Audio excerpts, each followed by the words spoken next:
자, 여러분 안녕하세요. 오늘은 당뇨 약물 치료를 시작해야 하는 시점에 대해서 말씀드리도록 하겠습니다. 그러니까 당뇨 약을 언제부터 먹어야 되느냐, 이겁니다. 보통은 이걸 환자분들이 거의 대부분 미루기를 원해요. 당뇨 약을 먹으면은 계속 먹어야 된다, 여러 가지 말씀들을 하시면서 미루기를 원하시는데, 저 같은 경우에는 생각보다 그래도 일찍 드시도록 좀 설득을 하는 편입니다. 생각보다 일찍 먹도록 좀 설득을 하는 편인데요. 왜 그러냐? 그러면은 이 당뇨 약으로 인한 부작용이 있죠. 부작용보다도 뭐가 더 심각하다고 생각을 하냐면, 당뇨를 그냥 방치했을 때 오는 손실이 있잖아요. 이게 훨씬 더 큽니다, 실제로. 이 손실이 뭐죠? 정확히 얘기하면 이건 합병증이죠. 당뇨 그대로 놔두면 합병증 생기는 거예요.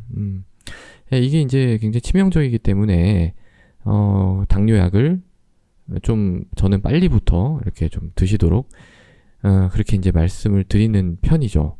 그래서 보통 이제 약만 먹어서 되는 건 아니고요.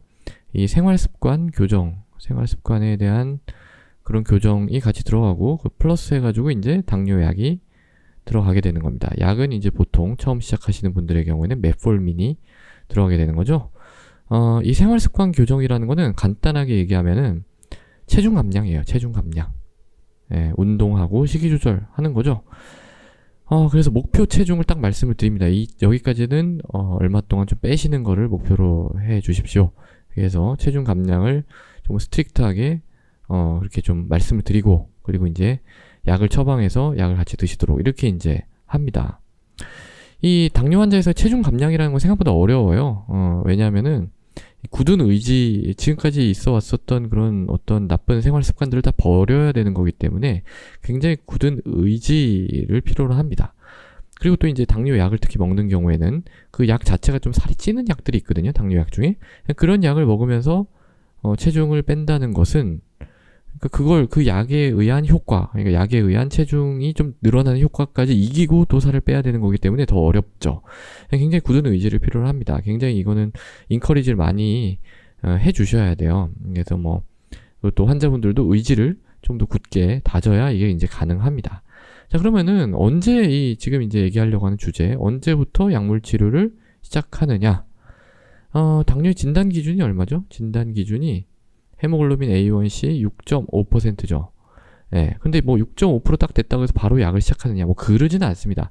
이게 이제 대충 한 어느 정도 되면은 시작을 하냐면 7.5까지 약간 여유가 있습니다.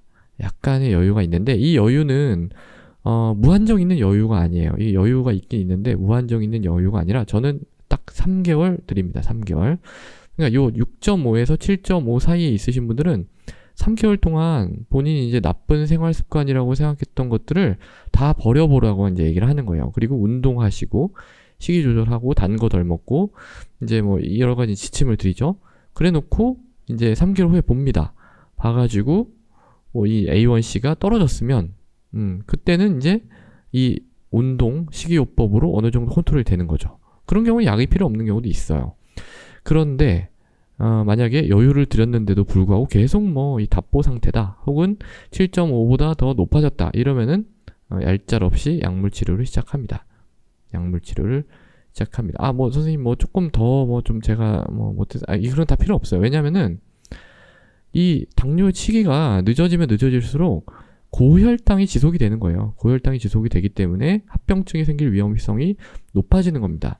그러니까 그렇게 하면 제가 이제 설득을 하는 거죠. 생활 습관은 당연히 해야 되는 거고, 지금은 약을 먹어야 될 시점이 됐기 때문에 이걸 지금 더 미룬다고 해서 환자분께 득이 될 게 하나도 없다라는 걸 좀 강하게 말씀을 드립니다. 그리고 이제 만약에 7.5%보다 더 넘어가면 어떻게 돼요? 그때는 사실은 여유를 드릴 수가 없어요. 여유를 드릴 수가 없고, 그냥 막바로 약물 치료, 그리고 플러스 생활습관 교정으로 들어가게 되는 거죠.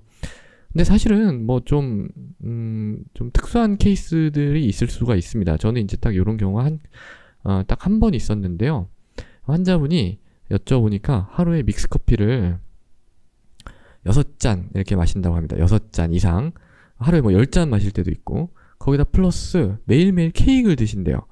조각 케이크요. 조각 케이크를 매일매일 한 2조각에서 3조각 정도는 이제 그러니까 그렇게까지 뭐 이렇게 체중이 많이 나가는 그런 분은 아니었어요. 그런데도 뭐 이런 생활 습관을 가지고 있더라고요. 그래서 그분 같은 경우에는 7.5%였습니다. 딱. 그러니까 약간 애매하죠. 이런 경우에는. 그래서 제가 이제 이런 경우에는 한번 이것만 일단 싹 다 끊어보자. 이렇게 얘기를 했습니다. 그리고 이제 약간 불안하니까 1개월 후에 체크를 해봤어요. 그랬더니 이 A1C를 체크해본 건 아니고 혈당을 체크해봤더니 혈당이 확 떨어지더라고요. 그리고 3개월 후에 체크해봤더니 A1C가 5.8%로 떨어졌습니다. 이런 경우에는 물론 뭐 7.5% 혹은 7.5%가 약간 넘는다고 해도 생활습관 교정을 먼저 시도를 해볼 수가 있겠죠. 그렇지만 일반적으로 저는 7.5% 혹은 그 이상이 넘어가게 되면 이거는 이제 되게 이제 좀 특수한 케이스였고요. 대부분의 경우에는 이런 경우는 별로 없습니다. 대부분의 경우는 그리고 또 이게 한 번에 딱 끊으라고 제가 얘기한다고 해서 그렇게 칼로 무 자르듯이 딱 이렇게 되는 경우가 별로 없어요. 그렇기 때문에 대부분은 약물 치료가 필요한 경우가 많이 있습니다. 예. 기본적으로는 뭐냐면은요, 약물 치료를 해야 되는데 그걸 갖다가 미룰 이유가 전혀 없다는 거예요. 그러니까 깔아둘 이유가 전혀 없고 원칙적으로는 빨리 치료를 하는 것을 좀 그렇게 생각을 하고 있습니다. 자, 그래서 오늘은 당뇨 약물 치료를 시작해야 되는 시점에 대해서 말씀을 드렸습니다. 감사합니다.